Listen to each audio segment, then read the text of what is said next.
देखिए, अभी तक पिछले कुछ लेक्चरों में हमने क्लास 10th का इलेक्ट्रिसिटी चैप्टर को स्टार्ट किया था और उसमें आपको मैंने कुछ बेसिक पॉइंट बताए थे कि चार्ज क्या होता है, इलेक्ट्रिसिटी क्या होती है। इस तरह के टर्मिनोलॉजी को आपने कंक्लूड किया था। अब चार्ज और इलेक्ट्रिसिटी के बेस्ड जिस तरह के न्यूमेरिकल आपके बोर्ड में पूछे जाते हैं या इस साल बोर्ड में आने की सबसे ज़्यादा प्रोबेबिलिटी है, उन क्वेश्चनों को भी मैं आपको करा देता हूँ। कुछ क्वेश्चन प्रैक्टिस भी इस लेक्चर में हम लोग करेंगे, जिसमें से पहला क्वेश्चन आप लोग लिखिए कि a current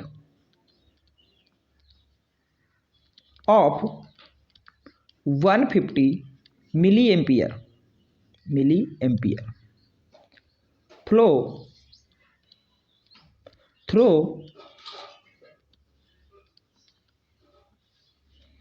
a circuit for 2 minutes.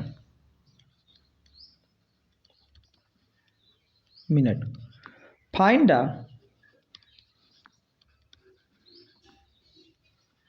amount of charge that flow through a circuit। देखिए, अब जैसे ये क्वेश्चन दिया तो काफ़ी लोगों को क्या होता है कि फिजिक्स के न्यूमेरिकल करने में काफ़ी प्रॉब्लम आती है। वो लोग ट्रैक नहीं कर पाते। थ्योरी तो उनको याद हो जाती है आसानी से, लेकिन न्यूमेरिकल करते समय वो लोग काफ़ी कंफ्यूज होते हैं और आंसर में कई बार वो लोग मिस्टेक करते हैं कि कैसे। तो आपको जो है ये मिस्टेक नहीं करनी है, तो उसके लिए जिस तरह से मैं आपको न्यूमेरिकल सॉल्विंग के लिए बताता हूँ, आप उसी मेथड को कंटिन्यू रखेंगे और उसी मेथड से आप भी करना सीखेंगे। आप धीरे धीरे देखेंगे कि आपकी जो पकड़ है वो न्यूमेरिकलों में काफ़ी अच्छी हो जाएगी और थ्योरी और न्यूमेरिकल जितना अच्छा आपका पोर्शन होगा, आपको उस सब्जेक्ट में उतनी ही ज़्यादा कमांड आ जाएगी। तो देखिए, आप सबसे पहले कोई भी सवाल दिया जाए उसको पढ़ने की कोशिश करिए।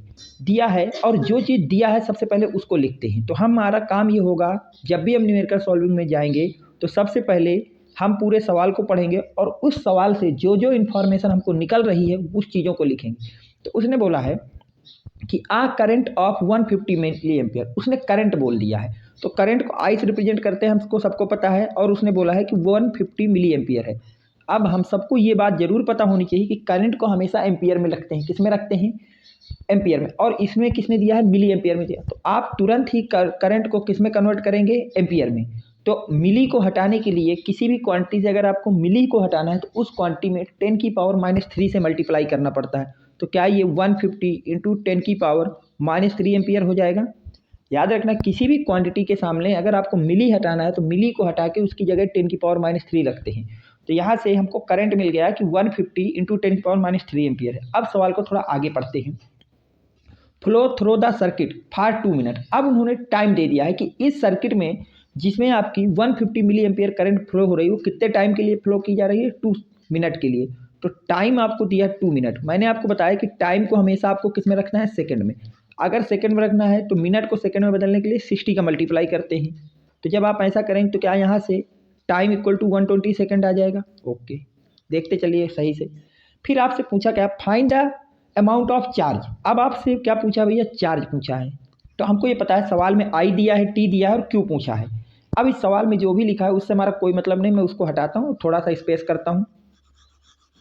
जो इन्फॉर्मेशन हमको सवाल से निकालनी थी हमने निकाल लिया। जो जो दिया है, जो पता करना है, सब कुछ इन्फॉर्मेशन आप इस तरह से पहले लिखेंगे।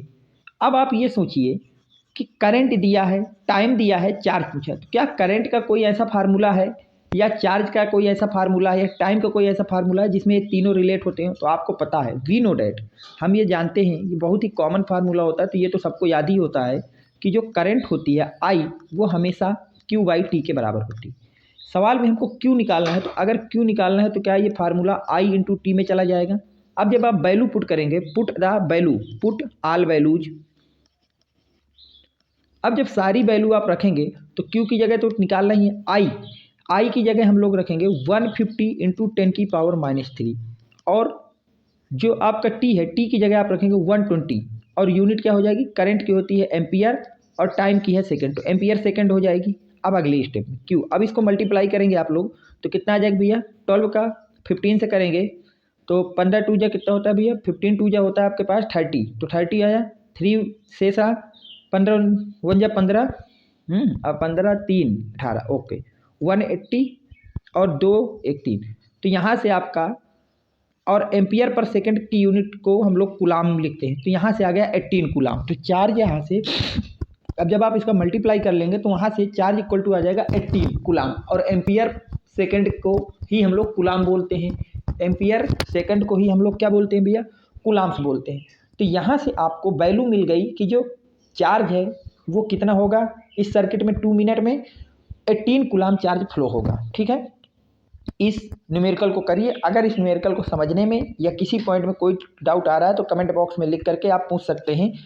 और आप जब भी अपने न्यूमेरिकल कर रहे हैं, तो अगर आपको कोई ऐसा न्यूमेरिकल है जो आपको नहीं समझ में आ रहा है कैसे प्रोसीड किया जाएगा, तो उस न्यूमेरिकल का स्क्रीनशॉट लेके मेरे व्हाट्सएप नंबर 9670413630 पे उसको भेज देना। मैं आपको सॉल्व करके और समझा कर उस सवाल को, आपकी प्रॉब्लम को दूर करूँगा। ठीक है, thanks for watching, next video coming soon.